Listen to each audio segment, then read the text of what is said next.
North Sioux City Commissioners provided an update to construction work along Penrose Drive and Northshore Drive during their meeting tonight.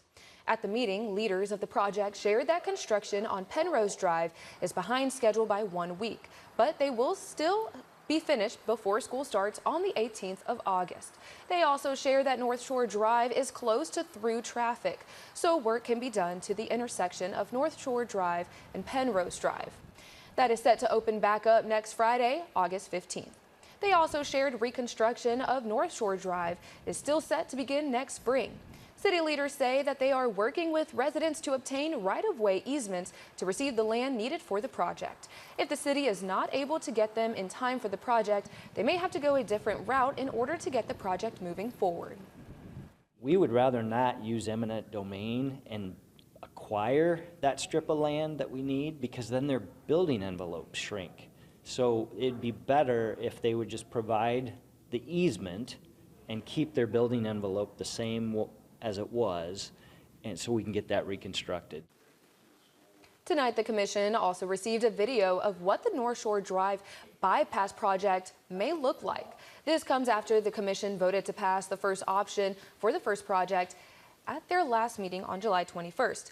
Bidding and construction for the bypass is not expected to begin until 2026 or 2027. Also on the commissioner's agenda tonight was an update to the first phase of the Homeowner Recovery Project. This project was created by city leaders to help ease the financial burden for homeowners hit hard by last year's flooding along McCook Lake. Through it, the city would offer to buy lots from the homeowners based on the amount of the lot's pre-flood value in 2024 or the total assessed value, including house minus the FEMA demolition. The city sent out interest forms around 21 homeowners who were eligible for the recovery to get an understanding of how many want to sell. August 14th, which is next Thursday, is the deadline for those residents. Once the city receives that feedback, leaders then plan to move forward with the recovery quickly. We will get purchase agreements signed immediately and could close really, actually, I think closings would be September 30th, because that's when we would have potentially the CDBG money to help fund those, help us fund those acquisitions. So it would probably be closer to the end of September. With the land the city acquires, they plan to use it in ways to benefit the public, such as flood mitigation, infrastructure, or green space.